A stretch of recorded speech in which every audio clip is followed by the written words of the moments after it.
Hello Taurus, my name is Lynn Walden. Welcome to my channel, and I am doing a spread for you for the week of December 2nd. I'm using my Intuitive Insight Oracle cards. And full disclosure, I am a Taurus, and I have done a reading for myself prior to doing any of the other spreads just to make sure that I'm not accidentally bleeding my energy into any of the other readings because my guides are trying to get something to me. So what started happening as I did your spread today was I started noticing some words that were seeming very familiar to me. And when I went back and looked over the readings for last week, power came up for the other two earth signs in the same position as it did for yours. So I'm not sure what that means yet. I'm just acknowledging it. So as I look at the cards and as I was feeling the cards, what really struck me was you have two cards here. Actually, 1, 2, 3, 4, 5 that are talking about higher power, wise energy, and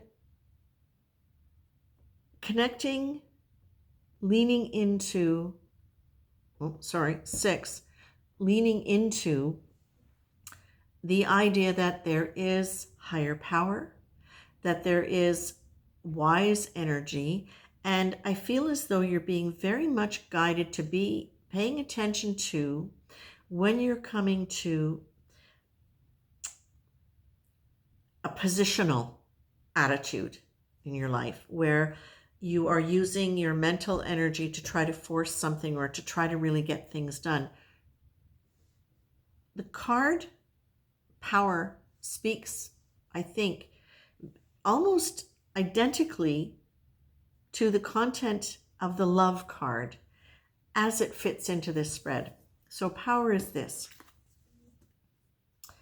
Think of power as an energy radiating from the center of your being in 360-degree radius. It's wise, is connected to your higher mind, and connects you to all possibilities. It guides you along the best route, however circuitous, for the highest good of all concerned. Think of force as an energy that is generated by your personality. It extends from your mind in a horizontal line and is projected in one direction by a mind that sees limited options. Insistence on having a specific outcome may blind the mind to better options.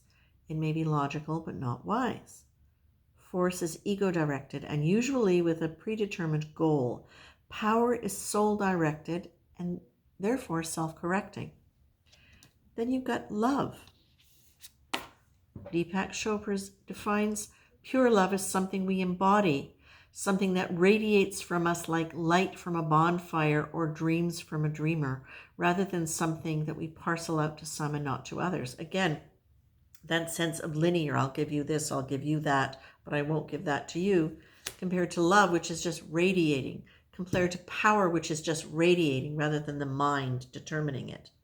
So I feel as though you've got intuition there. It's a gift that's offered to one and all, just waiting to be explored. It's the way you connect to the universe. You've got humility, but listen to what humility is. There is more at work than just you. No matter what you think or know, or what you're planning to do, remain open to the idea that there is wisdom beyond yours and stay open to the input. Then you get grace. Oh my God. Grace is not earned. Grace is a state in which we receive, for no apparent reason, a divine influence which strengthens us in a way that eases whatever problematic or miserable state we find ourselves. Grace needs only to be accepted in order to be received. There you've got intuition. There just to be received. Grace, there to be received.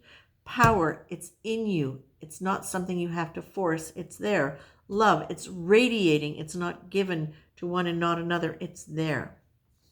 What I feel here also is you're being asked to consider all of that and to lean into the love and the grace and the understanding that power, that wisdom through intuition, that grace from God, that love from higher source is there for you. and to really stay in the moment as much as possible, because it seems to me like it could be a week in which you might have a tendency to go into overwhelm.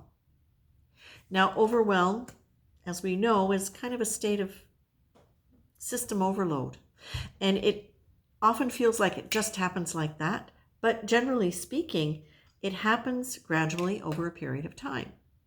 And it isn't always coming from external circumstances. The overwhelm can come from these repeated judgments about circumstances that we have that trigger old stuff that comes up that needs to be looked at. So pay attention. Have there been themes that have been coming up for you that have kind of been tweaking your consciousness but haven't fully formed yet in something that you can look at?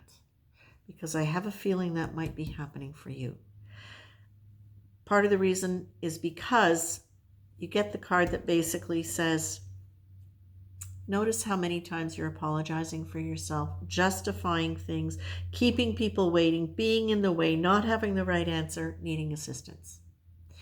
That's definitely personality oriented. That sounds wound oriented. These are the things where we tend to forget that we are powerful, that we are love, that we are intuition, that we warrant grace just by virtue of being alive. Notice and name your feelings today, this week. Be aware.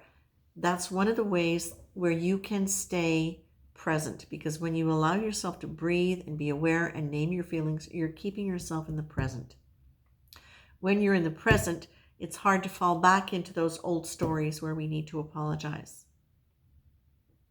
When we stay in the present, we're a lot more inclined to be able to tune into our intuition, to feel a sense of power, because we are containing and naming and being, and where we can stop and receive grace.